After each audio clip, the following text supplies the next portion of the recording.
Bayangkan sebuah keadaan di mana tidak ada lagi aku dan kamu. Tidak ada lagi baik dan buruk. Tidak ada surga untuk dituju, tidak ada neraka untuk dihindari. Hanya ada kesadaran yang begitu jernih, sehingga dunia seperti lenyap dalam keheningan yang sempurna. Itulah yang disebut oleh para bijak kuno sebagai nirwana. Namun selama ribuan tahun, konsep ini disalahpahami, dipersempit menjadi semacam tujuan akhir di luar diri manusia. Padahal, para guru kuno tidak pernah berbicara tentang tempat yang bisa dicapai dengan langkah kaki, melainkan keadaan yang hanya dapat dihidupi oleh kesadaran yang telah melampaui batas pikirannya sendiri. Tapi apa sebenarnya yang mereka maksud dengan melampaui? Bagaimana mungkin seseorang mencapai sesuatu yang tak memiliki bentuk arah atau bahkan makna duniawi? Sejarah mencatat bahwa banyak pencari kebenaran yang kehilangan dirinya di tengah perjalanan menuju nirwana, bukan karena kurang berilmu, tapi karena mereka terjebak dalam pencarian yang berpusat pada keinginan untuk mendapatkan sesuatu. Ironisnya, keinginan untuk mencapai nirwana justru menjadi penghalang terbesar untuk mencapainya. Dalam video ini, kita akan menelusuri kembali makna sejati nirwana. Bukan dari sudut pandang keagamaan tertentu, tapi dari perspektif pengetahuan dan kesadaran manusia. Kita akan menyibak akar sejarahnya, menyelami pemahaman filosofis yang telah dikubur oleh waktu, dan melihat bagaimana kebijaksanaan ini sesungguhnya tidak bertentangan dengan ajaran tauhid. Karena pada hakikatnya, semua jalan pengetahuan yang benar bermuara pada pengenalan terhadap Sang Sumber yang Esa.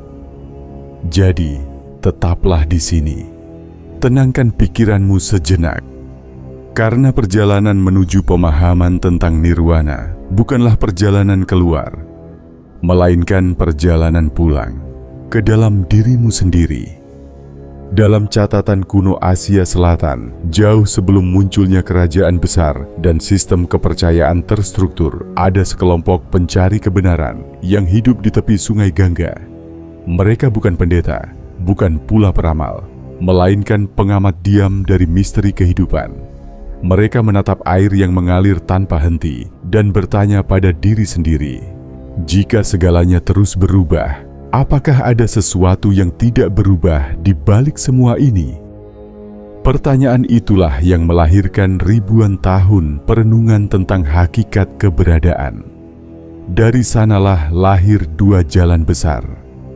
Jalan perenungan tentang Atman, kesadaran diri yang abadi, dan jalan pembebasan dari penderitaan melalui pemahaman tentang anatta, ketiadaan diri. Dua tradisi ini kemudian dikenal dalam bingkai sejarah sebagai filsafat Hindu dan ajaran Buddha. Namun, di balik perbedaan istilah, keduanya berbicara tentang hal yang sama. Nirwana bukanlah sesuatu yang dicapai, melainkan disadari. Sayangnya, seiring perjalanan waktu, makna ini mulai kabur. Bagi banyak orang, nirwana dikira semacam surga dalam dimensi lain, tempat di mana jiwa beristirahat setelah mati. Namun, jika kita menelusuri teks kuno seperti Dhammapada, Upanishad, dan ajaran para bikku awal, maknanya jauh lebih dalam.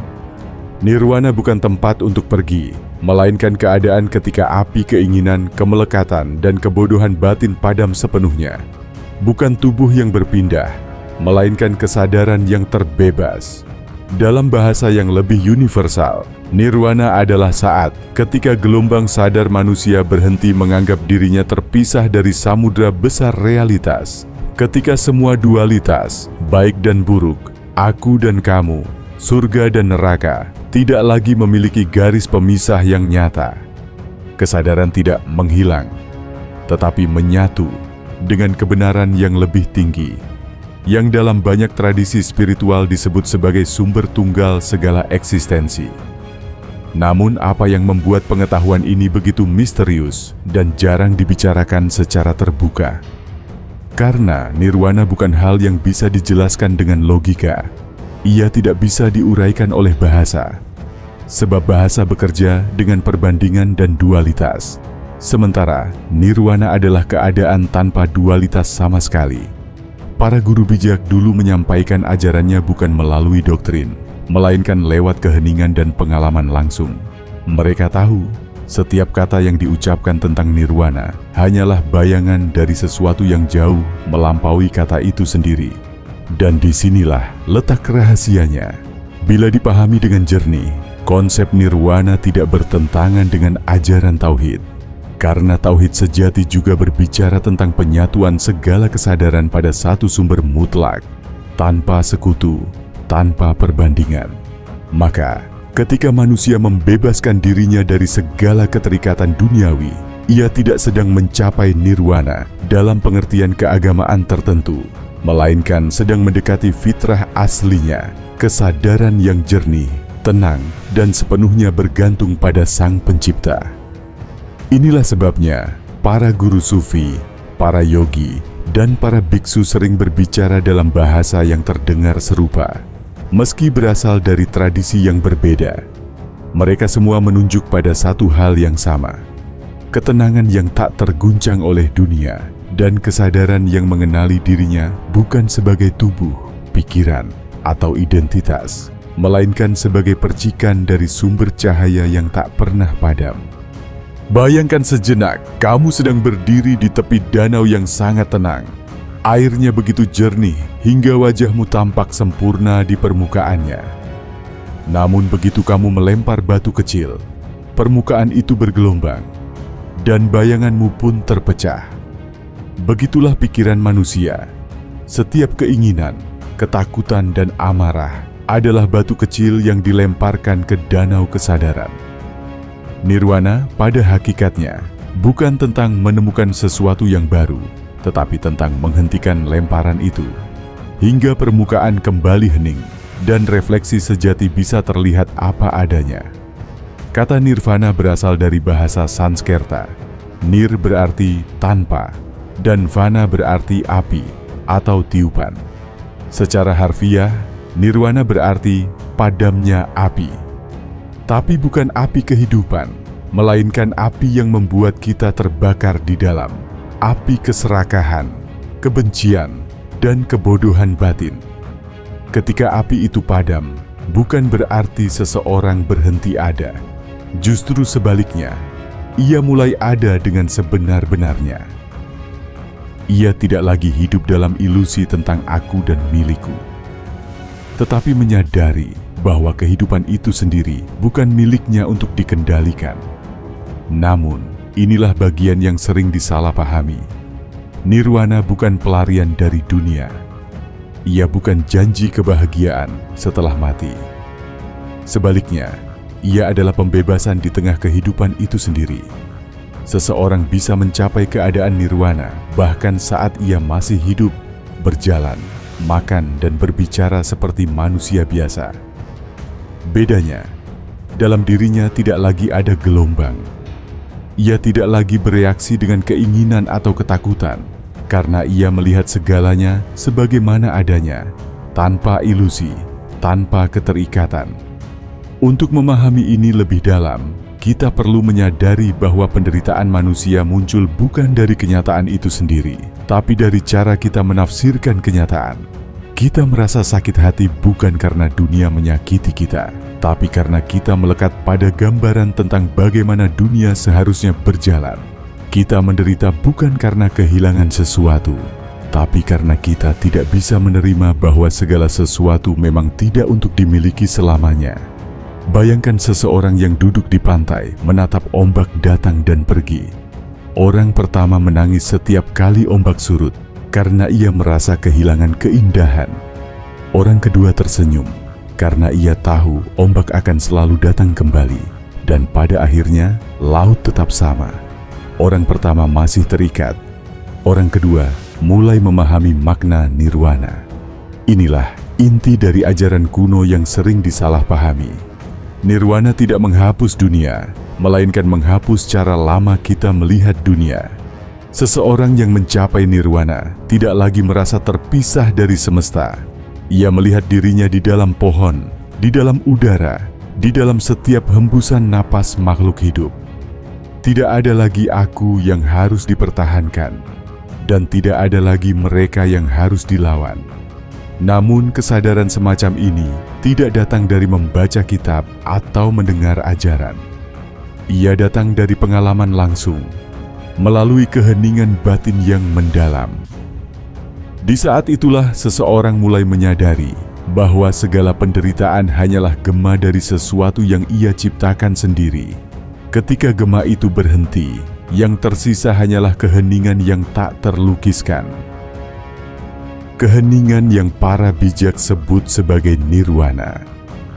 Dan yang menarik, bila kita perhatikan, konsep ini sejalan dengan banyak ajaran kebijaksanaan dalam Islam. Dalam tasawuf, dikenal istilah fana, lenyapnya ego dalam kesadaran terhadap Allah. Dalam konteks ini, nirwana bukan berarti hilang, tetapi terhapusnya diri palsu, agar yang tersisa hanyalah cahaya kebenaran yang satu. Keduanya berbicara tentang penyatuan kesadaran, bukan dalam arti fisik, melainkan dalam kesadaran bahwa tidak ada yang benar-benar terpisah dari sumbernya. Maka, mungkin nirwana bukanlah tujuan akhir, melainkan awal dari pandangan baru tentang hidup. Saat seseorang tidak lagi mengejar kebahagiaan di luar dirinya dan mulai menyadari bahwa kebebasan sejati lahir dari pemahaman batin, disitulah nirwana mulai bernafas di dalam dirinya. Ada kesalahpahaman besar tentang nirwana yang terus bertahan hingga kini. Banyak yang menganggap bahwa untuk mencapainya, seseorang harus meninggalkan dunia. Hidup menyepi, meninggalkan harta, bahkan memutus hubungan dengan manusia. Namun para bijak sejati justru mengajarkan hal sebaliknya. Nirwana bukan tentang melarikan diri dari kehidupan, tapi tentang menghidupi kehidupan tanpa diperbudak olehnya. Buddha sendiri tidak melarang kekayaan, pernikahan, atau pekerjaan. Yang ia ajarkan adalah lakukan semua itu tanpa keterikatan. Karena penderitaan tidak datang dari dunia, tapi dari cara kita melekat padanya. Dalam Islam pun, konsep ini bergema kuat. Dunia adalah ujian, bukan tempat tinggal abadi. Maka, jalan kebijaksanaan bukan menolak dunia, tapi menundukkan ego di dalamnya. Di titik ini, nirwana menjadi simbol kesempurnaan kesadaran, bukan milik agama, tetapi milik manusia. Ia adalah potensi alami dalam diri setiap orang yang dapat muncul ketika kesadaran benar-benar mengenal dirinya. Ketika seseorang hidup dalam keadaan nirwana, dunia luar mungkin tetap sama, tapi cara dia memandangnya berubah total. Sakit tidak lagi dianggap musibah, tapi pesan. Kehilangan tidak lagi menakutkan, tapi bagian dari siklus keindahan yang lebih besar. Kematian bukan lagi akhir, tapi transformasi menuju bentuk kesadaran lain. Disinilah letak keagungan konsep ini. Nirwana bukan sekadar ajaran spiritual, tapi seni hidup yang menembus dimensi waktu. Ia mengajarkan bahwa kebebasan sejati bukan terletak pada berapa banyak yang kita miliki, tapi seberapa sedikit yang mampu mengikat kita. Dan justru dalam kebebasan itulah, manusia menemukan Tuhan dengan cara yang paling murni. Bukan lewat ritual semata, tapi lewat kesadaran yang benar-benar hadir. Lalu bagaimana menerapkannya dalam kehidupan modern? Bagaimana mungkin manusia yang sibuk, tertekan dan dipenuhi tanggung jawab bisa menyentuh keadaan batin seagung itu? Jawabannya sederhana. Mulai dari kesadaran kecil. Setiap kali kamu menarik napas, sadarilah bahwa kamu sedang hidup. Setiap kali kamu merasa marah, jangan buru-buru menolak. Amati saja, tanpa menilai. Karena setiap emosi yang kamu sadari, kehilangan kekuatannya untuk menguasaimu. Praktik ini disebut sati dalam bahasa Pali, kesadaran penuh atas momen saat ini. Bukan meditasi rumit, tapi kemampuan untuk tetap hadir dalam apapun yang terjadi. Jika kamu Muslim, kamu bisa memahaminya sebagai bentuk murakabah, Kesadaran bahwa Allah selalu mengawasi setiap gerak hati. Perbedaannya hanya istilah, tapi esensinya sama. Kebebasan muncul ketika kita sadar. Perhatikan juga satu hal penting. Ketenangan bukan berarti tidak ada masalah. Ketenangan berarti ada ruang di dalam dirimu yang tidak terusik meski masalah datang. Itulah benih dari nirwana. Keadaan batin yang tak bisa dijatuhkan oleh dunia. Mulailah dari hal sederhana. Saat marah, jangan lawan, cukup amati. Saat bahagia, nikmati tanpa takut kehilangan. Lama-kelamaan, kamu akan merasakan bahwa kamu yang mengamati jauh lebih luas dari kamu yang berpikir. Dan di ruang itulah, nirwana mulai menampakkan diri. Bukan sebagai tempat, tapi sebagai rasa damai yang tak terguncang apapun. Pada akhirnya, nirwana bukanlah rahasia yang hanya dimiliki para pertapa di gunung. Ia adalah hakikat batin manusia yang terlupa. Selama kita masih mengira kedamaian datang dari luar, dari uang, cinta, pengakuan, kita akan terus berjalan dalam lingkaran penderitaan yang sama. Tapi ketika kita berhenti sejenak dan menengok ke dalam, kita akan sadar bahwa yang kita cari tidak pernah hilang. Ia hanya tertutup oleh suara dunia yang terlalu keras. Nirwana bukan hadiah, tapi kondisi alami dari kesadaran yang telah pulang ke dirinya sendiri. Dan setiap manusia, siapapun dia, punya pintu menuju keadaan itu. Lewat diam, kesadaran dan ketulusan. Mungkin inilah makna terdalam dari semua pencarian spiritual. Bukan untuk menjadi lebih suci, tapi untuk menjadi lebih sadar. Bukan untuk menghindari dunia, tapi untuk hadir sepenuhnya di dalamnya, tanpa kehilangan jiwamu sendiri. Jadi, jika kamu bertanya, di mana nirwana itu sebenarnya? Jawabannya sederhana. Ia berada di tempat yang sama dengan keheningan. Di antara dua tarikan napasmu, di ruang sunyi sebelum pikiranmu mulai bicara. Dan ketika kamu berhasil menyentuh ruang itu, kau akan tahu, tanpa perlu penjelasan apapun, bahwa kau telah menemukan rumahmu yang sejati.